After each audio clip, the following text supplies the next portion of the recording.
오늘 이 시간 함께 읽을 하나님의 말씀 에스겔 16장 3절부터 8절까지의 말씀입니다.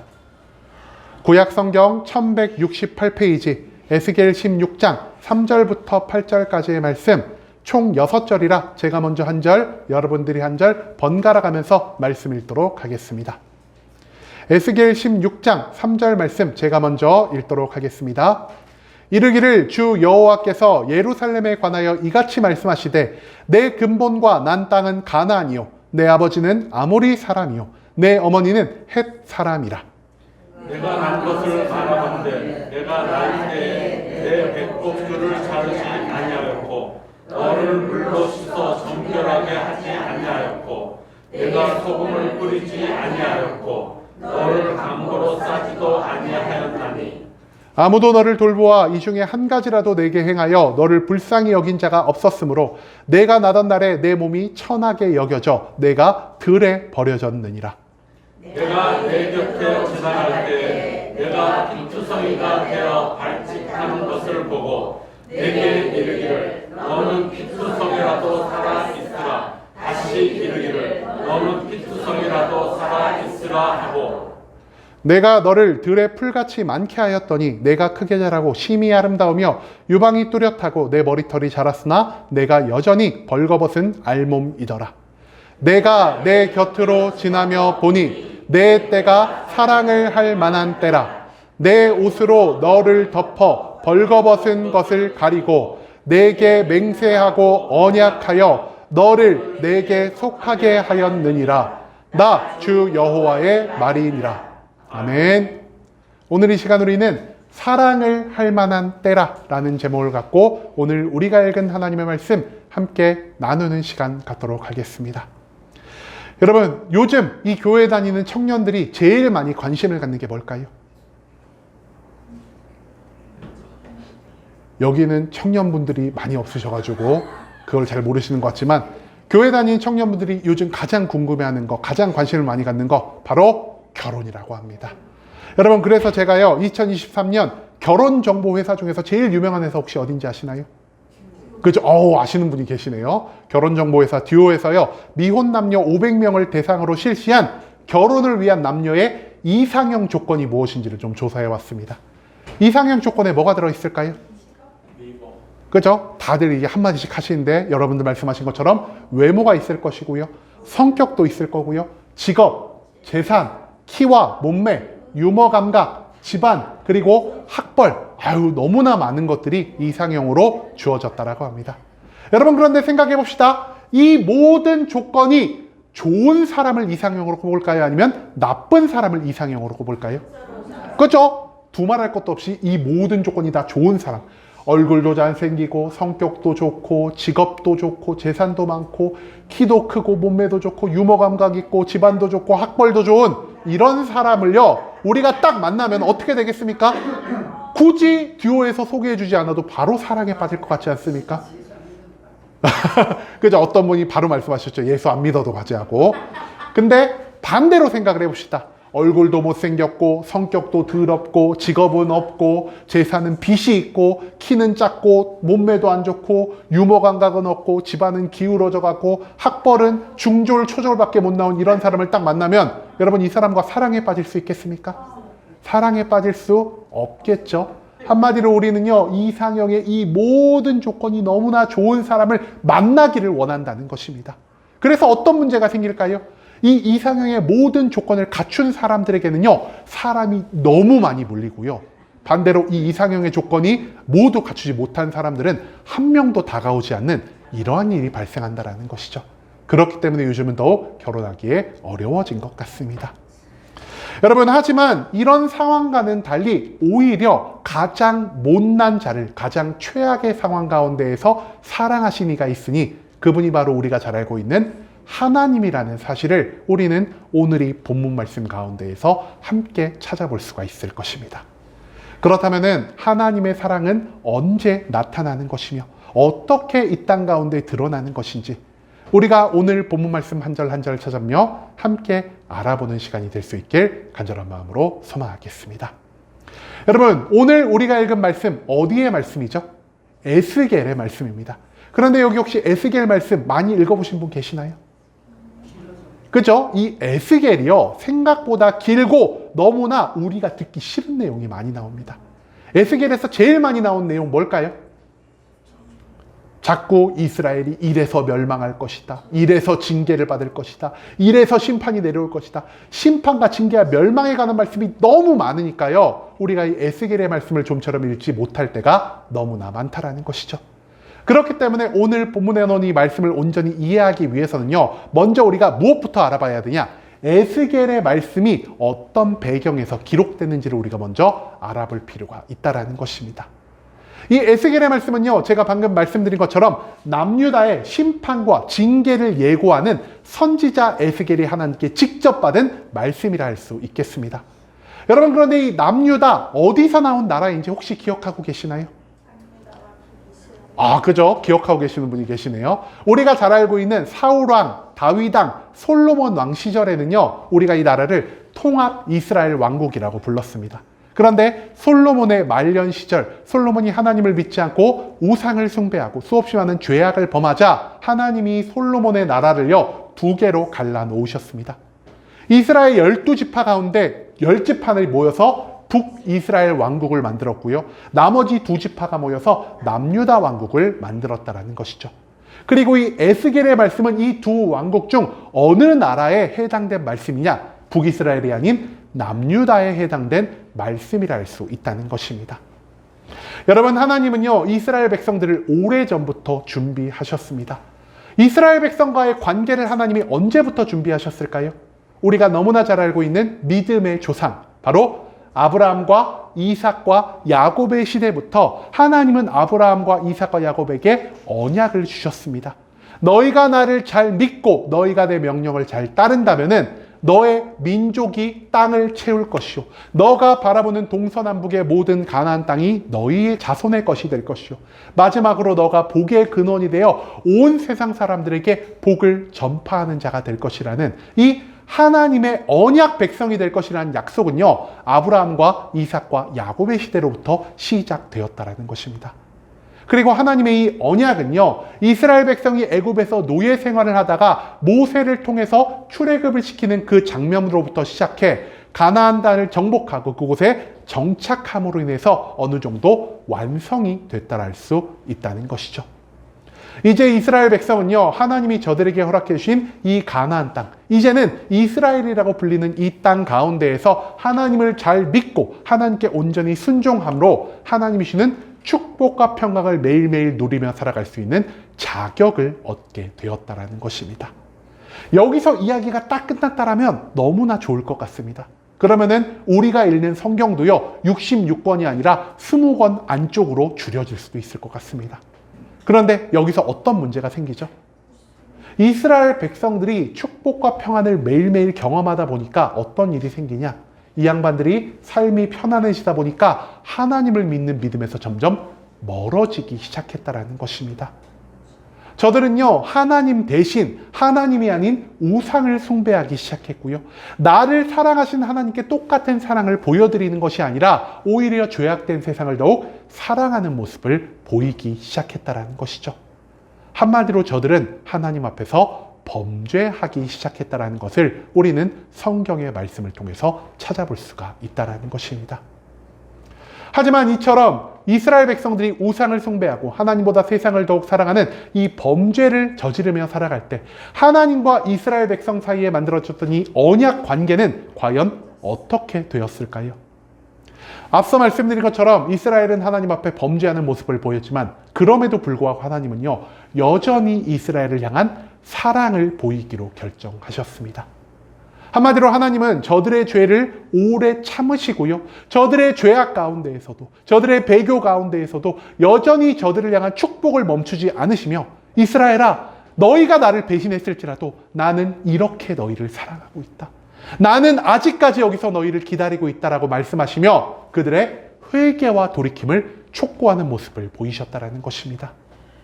여러분, 그런데요, 하나님이 이처럼 오래 참으셨음에도 불구하고 저들을 향한 계속된 사랑과 축복을 나타내셨음에도 불구하고 이스라엘 백성들 어떤 모습을 보였을까요?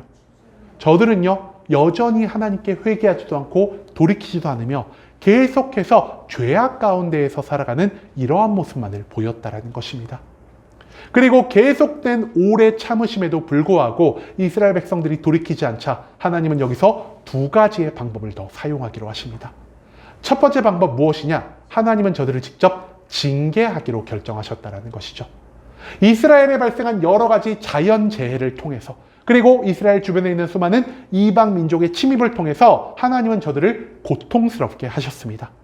그리고 저들이 나의 힘과 능력으로 이 위기를 극복하지 못한다라고 생각할 때, 이 세상이 나를 도와줄 수 없다라고 생각할 때, 내가 결국 의지할 수 있는 분은 하나님 한 분밖에 계시지 않는구나. 내가 다시 하나님께로 돌아가야겠다라는 이러한 마음을 갖게 하기 위하여 이러한 징계를 사용하는 모습을 하나님은 보이기 시작하셨다는 것이죠. 그리고 두 번째, 하나님이 또 어떤 방법을 이용하셨을까요? 하나님이요, 이스라엘 백성 가운데 선지자를 보내기 시작하십니다. 하나님은 선지자를 통해서 자신이 전하고자 하는 모든 말씀을 이스라엘 백성들에게 전하게 하셨고요.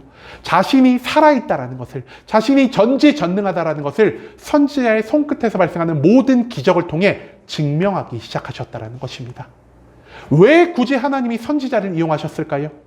죄악 가운데 살아가고 있는 이스라엘 백성은요, 영적인 귀가 닫혀서 더 이상 하나님의 음성을 들을 수가 없었고요. 영적인 눈이 닫혀서 하나님의 살아계심을, 하나님의 전지전능함을 직접 경험할 수가 없었기 때문이라는 것입니다. 그렇기 때문에 하나님은 이 선지자라는 중보자를 통해 이스라엘에게 자신의 존재를 알리셨고요. 자신의 능력을 알리시고 저들의 회개와 저들의 돌이킴을 계속해 촉구하는 모습을 보였다라는 것입니다. 이처럼 이스라엘 백성들은 죄악 가운데에서 하나님의 수없이 많은 징계를 경험하게 되었고요. 하나님이 보내신 수없이 많은 선지자들을 통해서 하나님의 심판의 메시지를, 하나님의 회개와 돌이킴의 촉구를 계속해서 경험할 수 있게 되었다는 것이죠.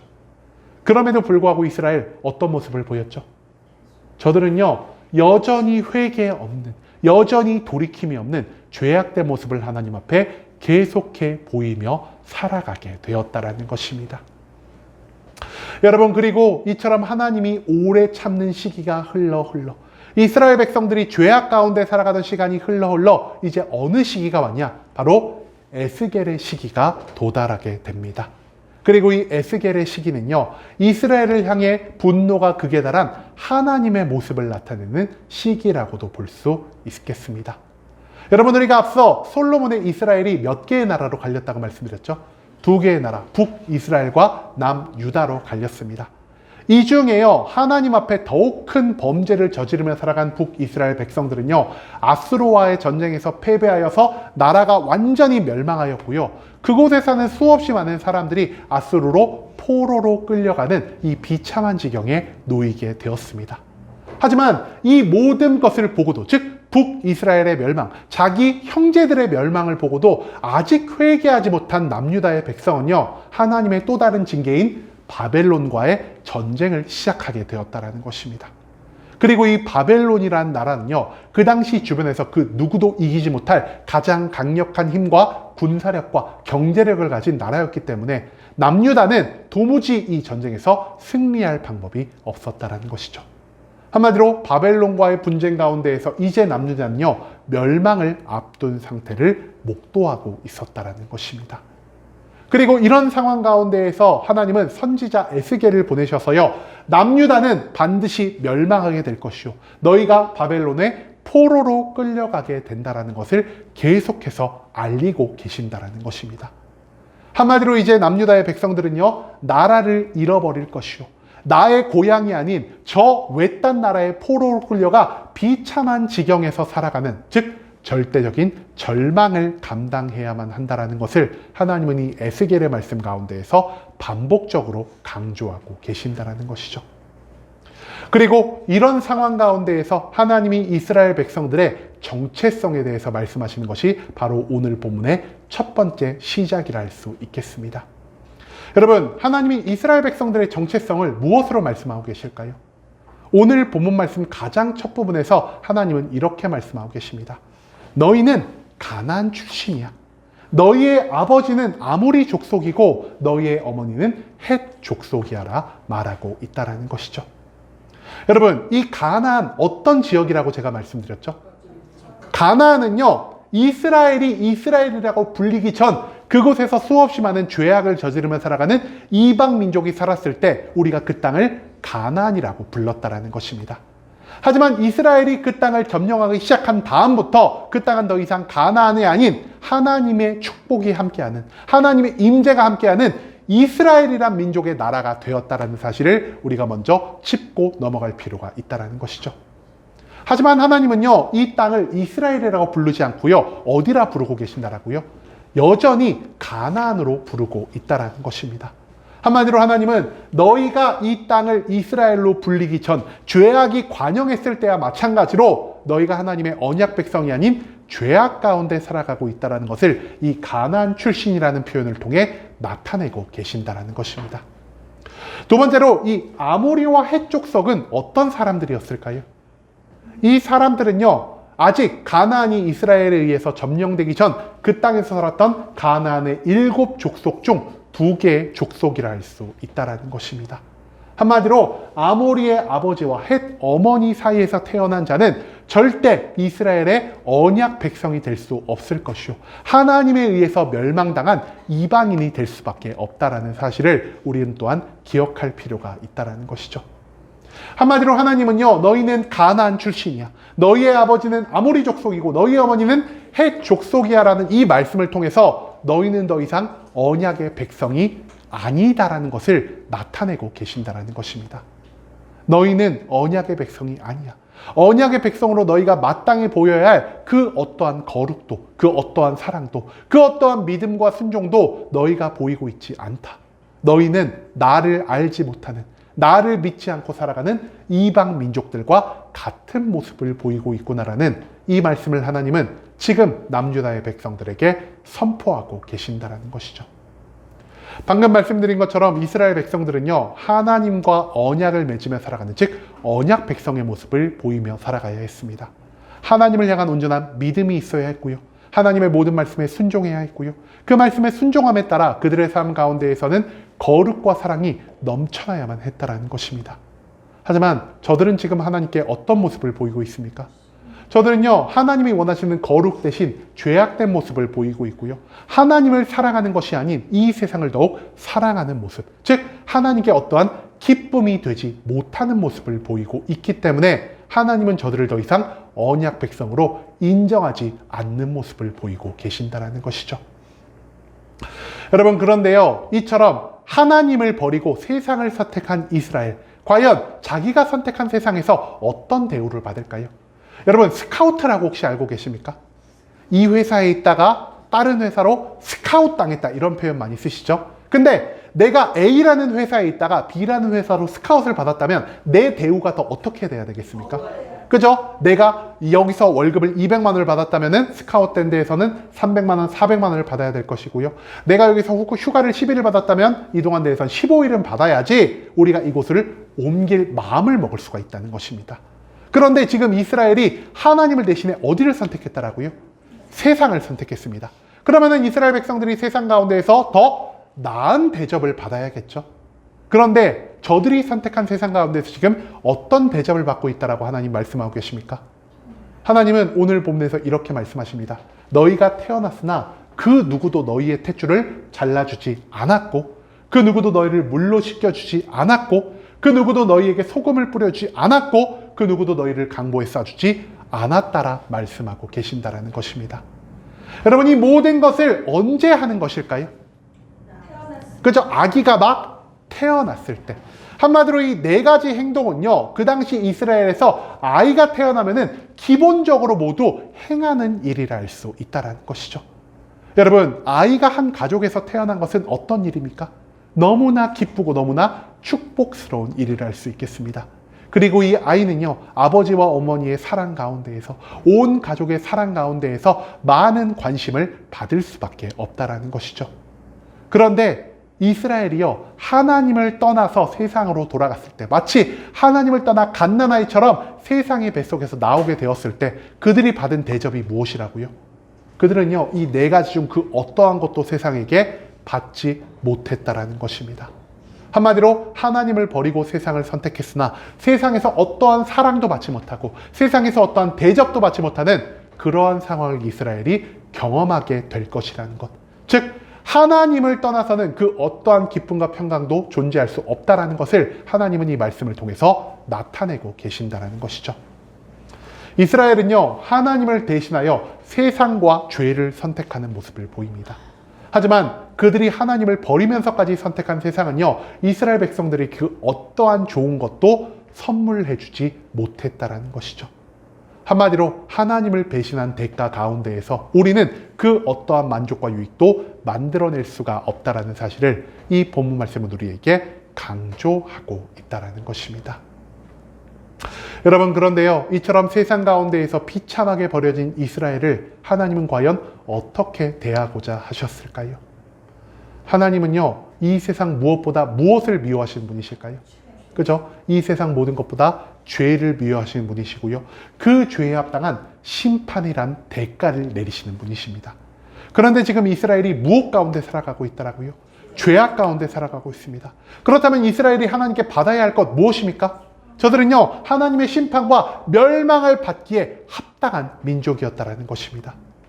그럼에도 불구하고 하나님은 죄를 미워하시지만 죄악 가운데 살아가는 이스라엘을 여전히 사랑하는 모습을 보이십니다.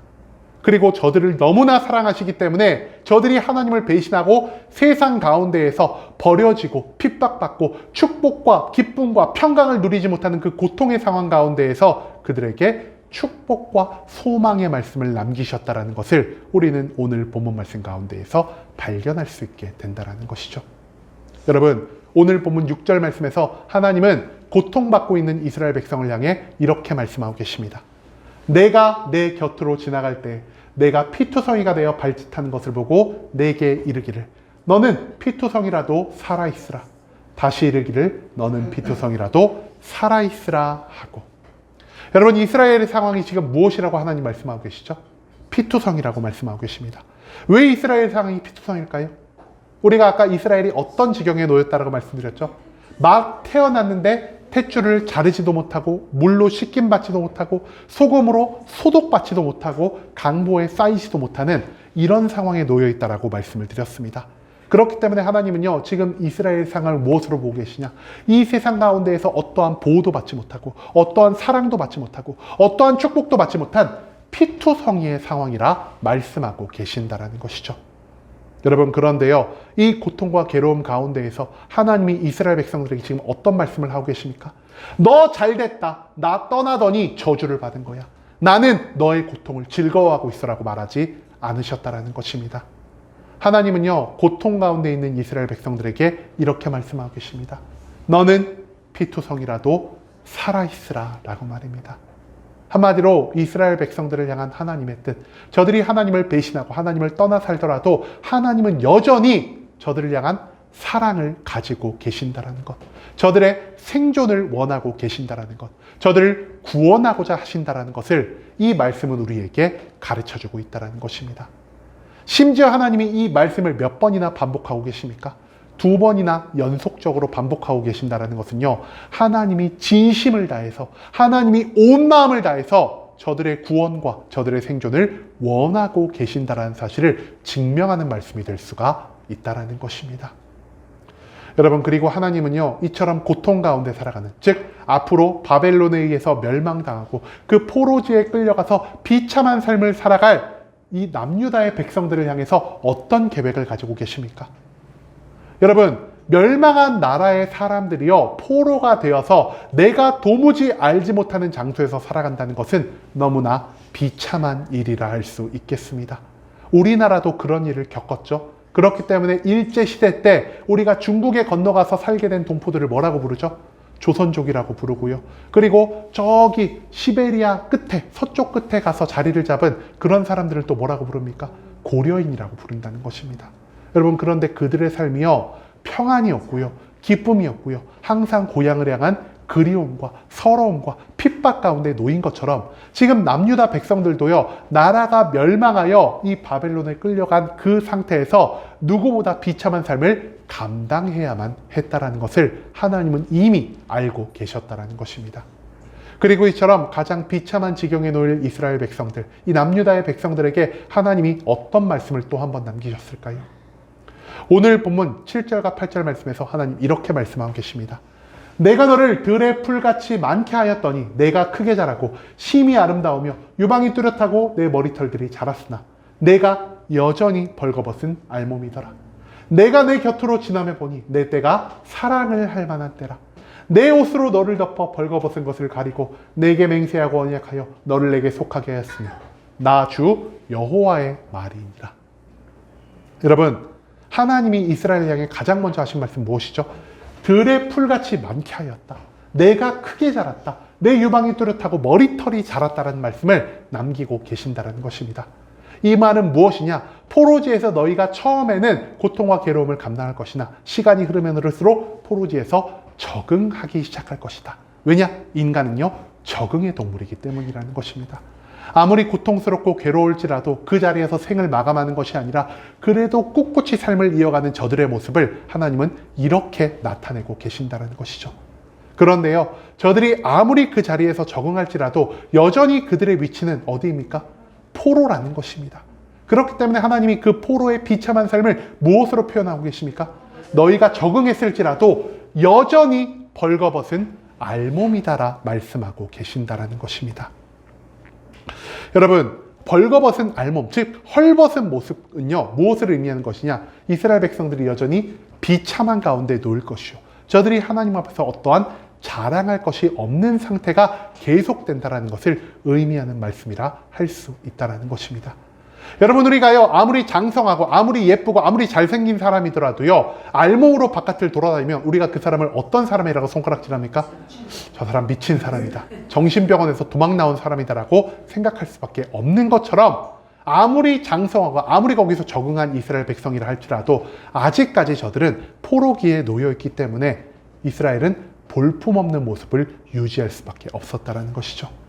하지만 이처럼 볼품없는 남유다의 백성들, 이 이스라엘 민족을요, 하나님이 어떻게 하기로 결정하셨습니까? 그죠? 제가 여기서 파란색 글씨로 표현한 것처럼 내 때가 사랑을 할 만한 때라고 하나님이 말씀하고 계시는 것을 우리는 오늘 본문 말씀 가운데에서 찾아볼 수 있다는 것입니다. 여러분, 지금 이스라엘이 어떤 지경에 놓여 있다라고요? 무엇과도 비교할 수 없는 비참한 상황, 무엇도 자랑할 수 없는 절망적인 상황에 놓여 있다는 것입니다. 그런데 그런 상황 가운데에서 하나님이 남유다의 백성들, 이스라엘 민족을 보시고 어떻게 표현하셨다라고요? 너의 때가 이제야 사랑할 만한 때가 되었다라고 말씀하고 계신다는 것입니다. 한마디로 가장 비참하고 가장 추악한 지경에 놓인 저들을요, 하나님은 회복시키길 원하시고 하나님은 구원하길 원하신다는 말씀을 우리는 이 에스겔의 말씀 가운데에서 발견할 수가 있게 된다는 것입니다. 여러분, 그리고 이처럼 이스라엘을 구원하고 저들을 회복시키고자 하신 하나님, 마지막으로 저들에게 무엇을 하고자 하셨죠? 제가 보라색 글씨로 표현해 놨습니다. 내 옷으로 너를 덮어 벌거벗은 것을 가리게 하고자 한다라 하나님 말씀하고 계신다는 것입니다. 여러분, 내가 가진 옷을 벗어서 옷이 없는 사람에게 덮어준다는 것은 곧 무엇을 의미하는 것이냐? 내가 당신과의 사랑의 관계를 다시 회복하고자 합니다라는 이러한 의미를 담고 있다는 것입니다. 남유다의 백성들은요, 하나님을 버리고 세상을 선택하여 바벨론에 의해 멸망을 하였고요, 그 나라의 포로로 끌려가게 되었습니다. 그리고 이처럼 수없이 많은 고통과 괴로움 가운데에서 저들이 무엇을 배울 수 있었을까요? 저들은요, 크게 두 가지를 배울 수 있었다는 것입니다. 첫 번째, 저들이 배운 건 무엇이냐? 이 죄악된 세상은요, 절대로 나에게 좋은 것을 줄 수가 없다라는 것입니다. 한마디로 하나님을 버리고 세상을 선택했을지라도 내가 이 세상 가운데에서는 진정한 기쁨과 평안을 누릴 수가 없다라는 것을 이스라엘 백성들은 이 포로기의 생활을 통해 온전히 깨달을 수 있게 된다는 것이죠. 두 번째로 이스라엘 백성들이 깨달은 것, 무엇이라 할 수 있을까요? 저들은요, 이 포로기의 생활을 통해 또 한 가지를 깨닫게 됩니다. 바로 하나님을 떠난 나는 아무런 볼품이 없고 헛된 내가 될 수밖에 없구나. 하나님 바깥에서 나는 아무런 자랑할 것이 없는 존재이구나라는 것을 깨닫게 되었다라는 것입니다. 그리고 이처럼 세상이 나에게 절대 좋은 것을 줄 수가 없다라는 사실을, 하나님 없이 나는 아무것도 아니라는 사실을 깨달은 직후에야 이스라엘 백성들 무엇을 할 수 있었겠습니까? 하나님께 회개하고 그제서야 돌이킬 수 있게 되었다라는 것입니다. 그리고 저들이 멀고 먼 길을 돌아 이 모든 것들을 깨닫고 하나님 앞에 겸손함으로 회개와 돌이킴을 보일 때 저들은 그제서야 하나님의 사랑을 경험할 수 있게 될 것이요, 하나님과의 관계를 회복해 하나님이 주시는 참된 기쁨과 평강을 누릴 수 있게 될 것이라는 이 약속의 말씀을 하나님은 에스겔의 말씀을 통해서 가르쳐주고 계신다라는 것입니다. 여러분, 이 세상에서 진짜 사랑이 나타나는 시기는 언제일까요? 바로 내가 상대방에게 가장 못난 모습을 보였을 때라는 사실입니다. 왜 내가 못난 모습을 보였을 때 진짜 사랑이 나타날까요? 여러분, 아까 제일 처음에 말씀드렸죠? 우리의 이상형 조건, 외모, 성격, 재산, 학벌, 가문, 유머감과 이런 게 다 어떤 사람을 우리가 좋아한다라고요? 뛰어난 사람, 좋은 사람을 우리가 좋아한다는 것입니다. 그런데요, 내가 상대방에게 보였던 좋은 모습이 모두 사라지고요, 나에게 나쁜 것이 남았을 때, 그때도 이 사람이 나를 사랑할 수 있는지 없는지를 보았을 때, 그제서야 상대방의 나를 향한 진정한 사랑이 드러날 수 있다는 것입니다. 한마디로 최악의 상황 속에서도 그 상대방이 나를 사랑한다면 우리는 그 사랑을 무엇이라 부를 수 있냐? 우리가 흔히 말하는 진짜 사랑, 찐사랑이라고 부를 수가 있다는 것입니다. 여러분, 그런데 오늘 본문 말씀에서 하나님이 이스라엘을 향해 어떤 모습을 보이고 계시죠? 멸망과 포로의 상황 가운데에서도 저들을 향한 변함없는 사랑의 모습을 보이고 계신다는 것입니다. 한마디로 이스라엘이 하나님을 배신하고 이스라엘이 하나님이 가장 싫어하시는 죄악을 범하며 살아갈지라도 하나님의 조건 없는 사랑, 하나님의 한이 없는 사랑, 하나님의 변함없는 사랑은요, 이스라엘을 계속해 향하고 있다는 사실을 오늘 본문 말씀은 우리에게 강조하고 있다는 것입니다. 심지어 하나님은요, 저들이 가장 추악할 때, 저들이 하나님께 올려드릴 것이 아무것도 없는 저 포로의 생활 가운데에서 저들을 무엇이라 말하고 있습니까? 너희의 때가 이제 사랑할 만한 때라라는 약속의 말씀을 남기고 계신다는 사실을 우리는 절대 잊지 말아야 한다는 것입니다. 여러분, 오늘 이 말씀 가운데에서 하나님은 우리에게 이런 말씀을 남기고 계십니다. 얘야, 내가 교회를 오래 다닐 때만 너를 사랑하는 것이 아니다. 내가 이 세상에서 성공할 때만 너를 사랑하는 것이 아니다. 너희가 이 교회에서 많은 헌금을 하고 너희가 이 교회에서 열심과 최선을 다해 봉사를 할 때만 내가 너를 사랑하는 것이 아니다. 너가 죄를 짓더라도, 너가 이 땅 가운데에서 실패할지라도, 너가 아무런 능력이 없을지라도, 너가 나의 앞에서 추악한 죄악의 모습을 보일지라도 나는 여전히 너를 사랑하고 있다라는 이 말씀을요, 하나님은 이 에스겔의 말씀을 통해 우리에게 선포하고 계신다라는 것입니다. 여러분, 우리는요, 하나님께 유익을 드리지 못하고 하나님을 배신할 때 이 세상이 주는 고통을 감당할 수밖에 없을 것입니다. 하지만 우리가 이 고통받는 장면을 목격하셨을 때 하나님은 우리를 어떻게 보십니까? 너 나를 떠나더니 잘됐다. 아주 고소하다. 너는 심판받아야, 너는 멸망을 받아야 마땅한 존재야 라고 하나님은 절대로 말씀하지 않으셨다라는 것입니다. 여러분, 하나님은요, 고통받고 괴로워하는 우리들의 모습에 함께 슬퍼하시는 분이시고요, 그리고 우리의 회복을, 우리의 구원을 원하시는 분이라는 사실을 오늘 본문 말씀은 우리에게 선포하고 있다는 것입니다. 그리고 우리가 이처럼 이 고통 가운데에서 하나님께 회개하고 돌이킬 때, 우리를 향해 변함없는 하나님의 사랑을 의심하지 않고 나아갈 때 우리는 그제서야 다시 한번 하나님과의 사랑의 관계를 회복하게 될 것이요, 하나님이 주시는 모든 축복을 누릴 수가 있게 된다는 사실을 우리는 또한 잊지 말아야 한다는 것이죠. 여러분, 하나님은 우리를 진짜로 사랑하고 계십니다. 그리고 우리가 그 사랑을 어디에서 경험할 수 있냐? 모든 심판과 모든 징계와 모든 고통 가운데에서도 하나님은 우리에게 여전히 회개할 수 있는 자격과 기회를 허락하고 계신다는 것입니다.